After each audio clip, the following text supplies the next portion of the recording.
इस तरह जहां हम बैठे हैं ये स्थान है भगवान श्री कृष्ण की ससुराल। यहाँ जामवंत जी की गुफा और यहीं पास में हनुमान जी का एक बहुत अच्छा स्थान है, छींद वाले हनुमान जी। बड़ा प्रसिद्ध स्थान है, सिद्ध स्थान है, चमत्कारी हनुमान जी हैं, छींद वाले हनुमान। कहते हैं 5 मंगलवार शनिवार यदि आप लगातार हनुमान जी के दरबार में आते हैं अपनी किसी मनोकामना को लेकर, आपकी वो मनोकामना पूर्ण होती ही है। तो हनुमान जी भी पास में हैं, जामवंत जी भी पास में हैं, चले आइए। कैसा लग रहा है कालिस? अद्भुत अनुभव है प्रकृति के बीच में। लास्ट टाइम ऐसी ट्रैकिंग की थी? काफी अरसे बात कर पा दोस्तों नमस्कार, मैं अखिलेश गुरु एक बार फिर आप सभी का स्वागत करता हूं। और मेरे आसपास आप बहुत बड़े बड़े पहाड़ देख रहे हैं, बहुत पहाड़ियाँ दिखाई दे रही है चारों तरफ। रायसेन जिले के बरेली में एक पहाड़ी है, ये जामगढ़ की पहाड़ी, जामगढ़ नामक गांव है। और जहां कहा जाता है जामवंत जी की गुफा है।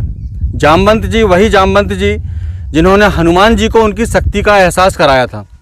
भगवान राम की सेना में थे, सुग्रीव की सेना में थे और लंका विजय के समय उनकी एक महत्वपूर्ण भूमिका रही है। उन्हीं जामवंत जी की गुफा है और उसी जामवंत जी के नाम पर ही इसका नाम, इस गांव का नाम जामगढ़ पड़ा है।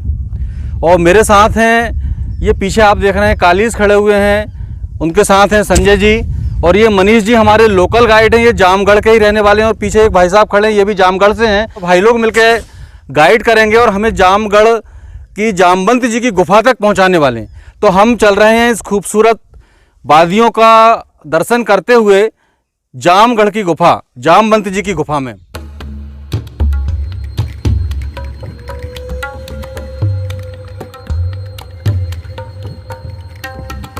जामगढ़ के तालाब में ये जो स्तंभ दिखाई दे रहा है, यह भी जामवंत जी से संबंधित बताया जाता है।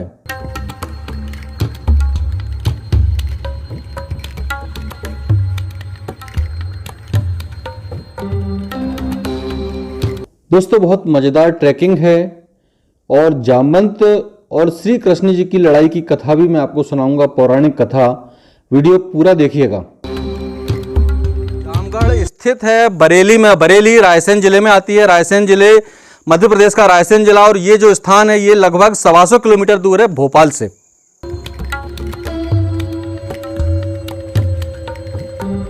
जामगढ़ से एक तरफ हम जाते हैं पहाड़ी पर तो जामवंत जी की गुफा मिलेगी और इसी के अपोजिट हम दूसरी तरफ जाएंगे तो एक बाराही माता का मंदिर है। ये बोर्ड आप देख रहे हैं और यहाँ से अब हम ये चल दिए हैं जामवंत जी की गुफा की तरफ। यहाँ से कितनी दूर है मनीष जी? 1-1.5 किलोमीटर इस पहाड़ी पर ट्रैकिंग करना है हमें। और यहाँ से हम ट्रैकिंग करते हुए बढ़ रहे हैं जामवंत जी की गुफा की तरफ।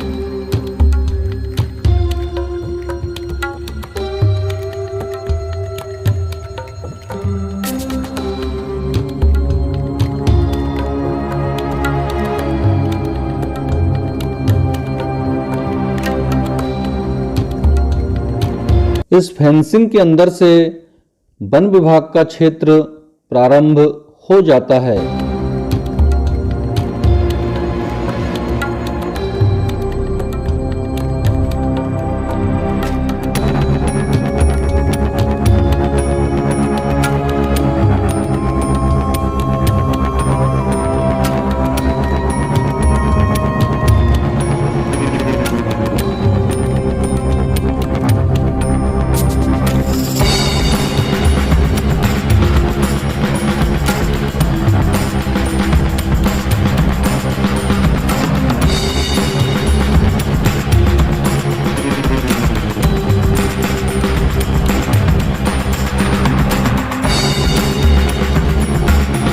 कैसा लग रहा है कालिस?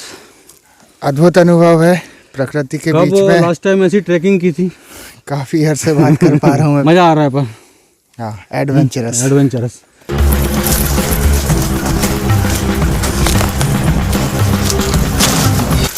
जबरदस्त ट्रैकिंग करते हुए एक एक पैर संभाल के रखते हुए देख के कहाँ रखना है चले जा रहे हैं जामवंत जी की गुफा के लिए। जामवंत जी तो नहीं मिलेंगे, हो भी सकता मिल भी जाए भैया।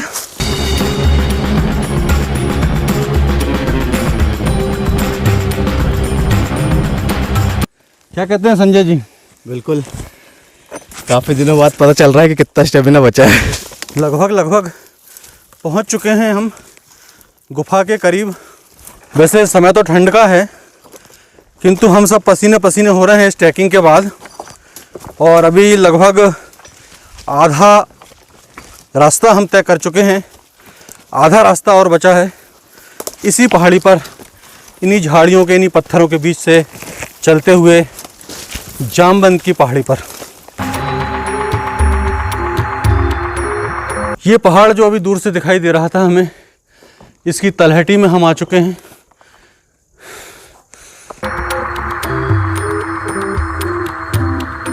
अभी ऊपर चढ़े थे, अब थोड़ा सा नीचे उतर रहे हैं।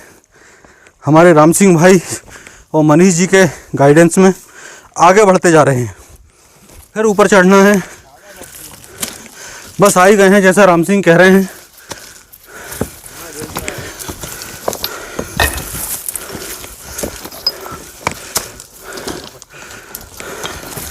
हम बहुत करीब पहुंच चुके हैं जामवंत जी की गुफा के।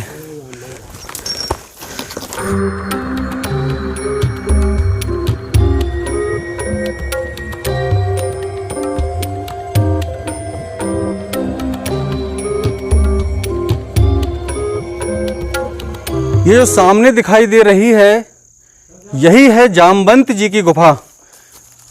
त्रेता युग में और द्वापर युग में, दोनों युग में जामवंत जी के होने के प्रमाण मिलते हैं। यहाँ जामवंत जी रहा करते थे कभी। और कहा जाता है कि यह गुफा इतनी बड़ी है कि आगे बाड़ी में एक किला है, से 40 किलोमीटर दूर है बाड़ी, और बाड़ी के किले में ये गुफा निकली है, ऐसा कहा जाता है। जी रहते जहाँ पे गुरुजी, तो अजगर ने कार्य आया था साहब, तो वो चले गए। महाराज जी चले गए जी। कब की बात है? यहाँ एक साल हो गई साहब। अच्छा, अब कोई नहीं रहता है? जी, अब कोई नहीं रहता साहब। अच्छा, अब जामवंत भगवान नहीं रहते हैं जी।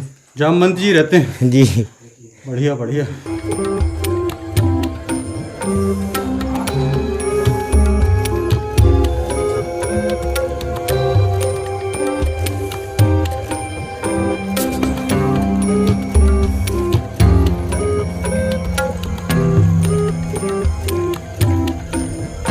ये जो आप देख रहे हैं, बहुत दूर एक कार खड़ी हुई दिखाई दे रही है। इसी गाड़ी से हम लोग आए हैं और वहाँ से यहाँ तक की यात्रा हमने की है। यहाँ से हम देख रहे हैं तो कितनी बड़ी दिखाई दे रही है, आप देखिए। एक खिलौने जितनी, खिलौने से भी छोटी दिखाई दे रही है।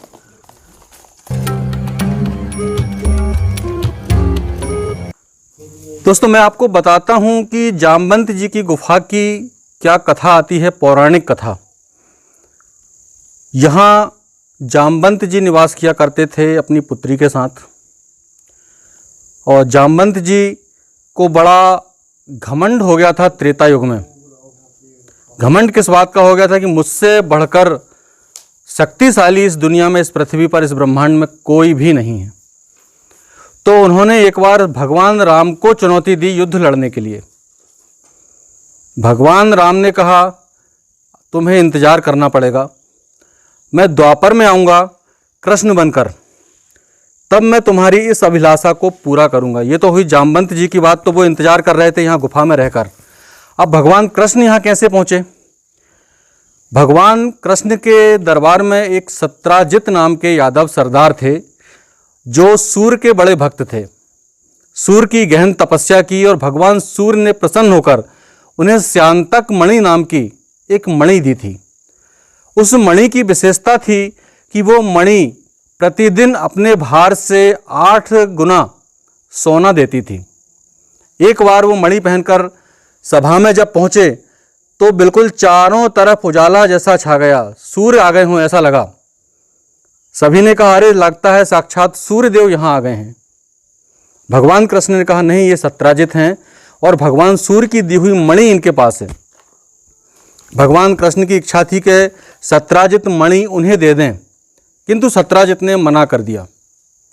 संयोग की बात, सत्राजित घर चले गए। उसके बाद उन्होंने अपने भाई को वो मणि दी। उनका छोटा भाई था जिसका नाम प्रसेनजित था। प्रसेनजित वो मणि लेकर चला गया शिकार करने। जंगल में एक शेर का शिकार करते हुए उसकी मृत्यु हो गई। शेर ने उसका शिकार कर लिया प्रसेनजित का। मणि वहीं चमक रही थी गुफा के सामने जहां प्रसेनजित मारा गया था। तब जिस गुफा के सामने प्रसेनजित का शिकार किया शेर ने, मणि वहां पड़ी हुई थी, वो गुफा थी जामवंत जी की गुफा, जो आप मेरे पीछे देख रहे हैं। यही वो गुफा कही जाती है। तो जामवंत जी ने उस शेर को मारकर वो मणि ले ली और बच्चों को खेलने के लिए दे दी। अब चूंकि कृष्ण ने मणि मांगी थी और सत्यजित ने नहीं दी थी, तो उसका आरोप किस पर लगा कि ये मणि के लिए प्रसेनजित को मार दिया है भगवान श्री कृष्ण ने। अब भगवान श्री कृष्ण ने उस कलंक को दूर करने के लिए अपने कुछ साथियों को लिया साथ में और चल पड़े प्रसेनजित की तलाश में जंगल की तरफ। यहाँ गुफा के बाहर आकर देखा तो प्रसेनजित की लाश भी पड़ी हुई थी और अंदर से उन्हें प्रकाश दिखाई दिया गुफा के अंदर से। मणि बच्चे खेल रहे थे। भगवान ने कहा कि ये मणि मुझे दे दो। जामवंत ने मना कर दिया। दोनों का युद्ध हुआ और कहते हैं 28 दिन तक युद्ध चला। और जब 28 दिन तक युद्ध चला और भगवान श्री कृष्ण नहीं हारे जामवंत से, तब जामवंत को समझ में आया कि ये स्वयं श्री राम हैं, श्री राम का अवतार हैं, क्योंकि दुनिया में ऐसा कोई नहीं है जिसे मैं हरा नहीं सकता। पर 28 दिन से युद्ध हो रहा है और अभी तक मैं इन्हें हरा क्यों नहीं पाया। तब उन्होंने जब ध्यान रख कर देखा तो पाया कि ये तो भगवान श्री राम के अवतार हैं, भगवान श्री कृष्ण। उनकी अनुनय विनय की और उन्हें मणि सौंप दी और मणि के साथ अपनी बेटी जामवंती भी सौंप दी, जामवंती से विवाह कर दिया। तो भगवान श्री कृष्ण मणि लेने गए थे और साथ में जामवंती को लेकर भी द्वारका पहुंच गए। इस तरह जहां हम बैठे हैं ये स्थान है भगवान श्री कृष्ण की ससुराल। तो भगवान श्री कृष्ण की ससुराल में हम बैठे हुए हैं और ये आप पीछे देख रहे हैं, यहाँ जामवंत अंदर रहा करते थे। ये है वो गुफा, जामवंत की गुफा। इसी गुफा के पास एक और गुफा है जिसमें जल होने की बात कही जा रही। तो हम चलकर देखते हैं कि कौन सी गुफा है और जल कहाँ पर है। ये ऊपर पहाड़ी पर राम सिंह दिखाई दे रहे हैं।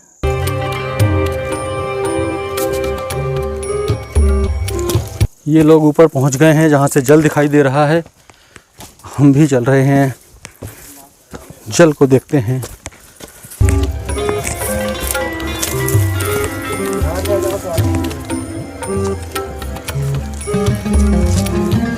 आइए,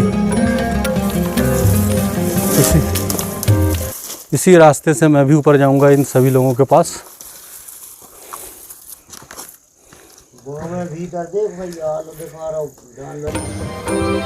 इस गुफा के अंदर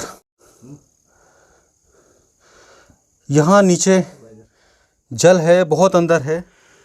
बहुत खूबसूरत नज़ारा यहाँ टॉप से दिखाई दे रहा है। पहाड़ी के एकदम टॉप में तो नहीं है हालांकि हम।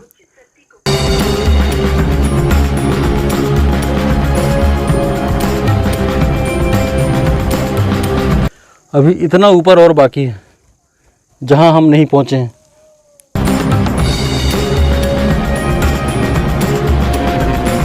दूर दूर तक खेत ही खेत दिखाई दे रहे हैं जो बड़े खूबसूरत लग रहे हैं।